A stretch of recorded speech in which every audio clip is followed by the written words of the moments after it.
It's now the spring of 1938 in my Axis Empires game. So we start a new seasonal term, and we're starting on the European map. And because it's mostly political maneuvering, I don't have a whole lot of pictures for this section.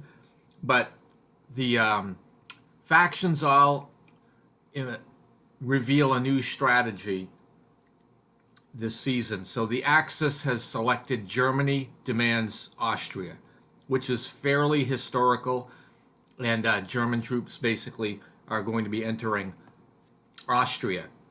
There is a historical note on the card with Hitler speaking to the Austrian Chancellor. Quote, "I have a historic mission, and this mission I will fulfill because Providence has destined me to do so. Who is not with me shall be crushed." So that's quite a powerful statement. And what the card allows is Germany can mobilize the 20th Mountain Army, which is put in the delay box. And then 2 infantry corps units are built and put right on the map during the replacement segments. And then there's a political table to kind of determine what happens with this maneuver with Austria. And so I roll on the political table, and Austria falls to Germany without a fight. So this really did go historical with the play of this card. Then we go to the Western Allies strategy, and they reveal a new plan for the spring of 1938, French rearmament. So now we see France is in turn accelerating its rearmament program. And we have a quote on this card from Edouard Daladier, and I quote, "War could only be avoided if Great Britain and France made their determination quite clear to maintain the peace of Europe by respecting the liberties and rights of independent peoples. If we were once again to capitulate when faced with another threat, we should then have prepared the way for the very war we wished to avoid." End of quote.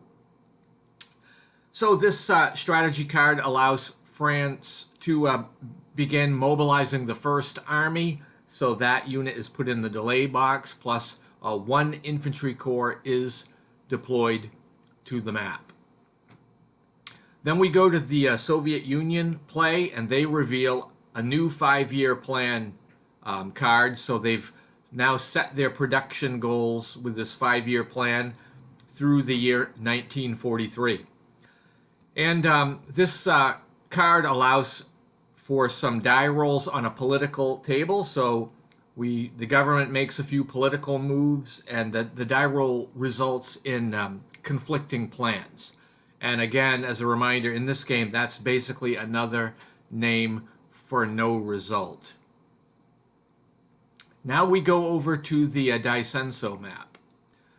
The Japanese reveal a new strategy, a Navy program.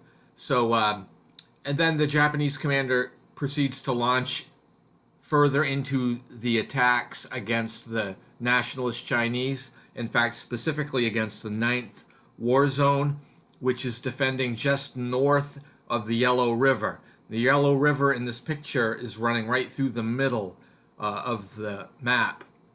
And in this case, the Chinese nationalists are pushed back across the Yellow River. However, both sides suffered step losses, but the Japanese have gained a little bit of ground.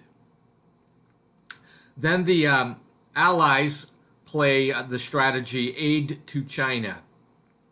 So the Western Allies are going to send aid, and there is a quote on this card from Winston Churchill. Chiang Kai-shek deserves the protection of your shield, but not the use of your sword. And this card allows the United States to place influence, which they place in Sichuan. And then finally we go to the Soviet player turn, and they reveal a new 5-year plan. So this card kind of matches what they did on the European map. And this allows the Mongols to mobilize the reserve division in their capital. And then during the movement phase, it moves to the border of Inner Mongolia. The Chinese Communist forces kind of converged together to make a stand at Taihuan, and you can see in the picture the olive green with the red markings. Those are the Communist Chinese, and the N4 unit you see is combined into, an army. So this card allows the Soviets to use the diplomatic table on their card. They roll the die on this, and it results in conflicting plans. Again, that is a no result. So we're going to now go back to the European map for the April-May of 1938 turn. On the European map, this turn ends up resulting in mud conditions. So this is really going to limit any type of maneuver in combat, but there's really nothing going on. And in North Africa, there are dust storms and things like that. Again, really isn't going to have any effect on the play this turn. We're still using the same strategies. So the Axis strategy was Germany demands Austria. They actually got it the prior turn, so there's really not much happening.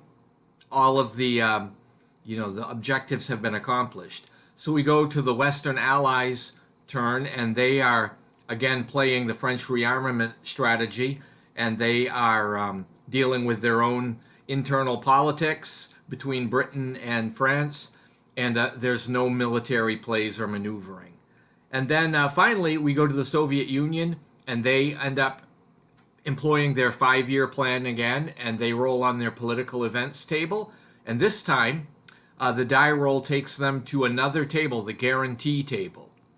And then I roll on that, and then that takes me to the conference table, and the result from the conference table ends up being military aid. So we actually did get a good result from that. And that brings the April-May 1938 turn to an end on the European map. So now we're going to go back over to the Daisenso map and finish out this season. So the Japanese are still under their naval program strategy. So I was able to ferry some troops from Japan into the port at Tianjin in China, and the Japanese forces ended up launching an attack in the marshes just to the south of Tangshan. And you can see in the picture here, this is a little bit later in the turn, but you can see that railroad that runs from Tangshan south toward Nanking. In this case, the Chinese nationalists hold the railroad with the first war zone, and you can see that depicted in the picture. The first war zone, though it's shown in Tangshan at this point. The nationalists did give some ground here, and the Japanese forces suffered some combat losses. You can see in the picture, though, that the Japanese were able to use some air support in this attack, which is shown by that counter that's deployed in the middle of the map. Then we go to the Allies portion of the turn, and the Chinese nationalists launch a counter attack with the first war zone, and they manage, as is shown in the picture, to reclaim the railroad just to the south of Tangshan. And the first war zone did suffer some losses in this battle. And then we go to the communist turn, and everything in Hopa is mud right now, so it's really difficult from maneuver and heavy penalties on combat. So the Chinese communists refrain from attacking, but you can see the 8th war zone is deployed there in the olive green in Hopa. And, it could have attacked in a couple of spaces against the Japanese, but they decided not to do that. However, the 5-year plan card does allow the Soviets to go to the strategy table, and they roll the die on that. And again, they get to send military aid to the Communist Chinese, so that was a good result. That is going to bring the spring of 1938 to a close. So stay tuned if you'd like to follow the action, and have a great day.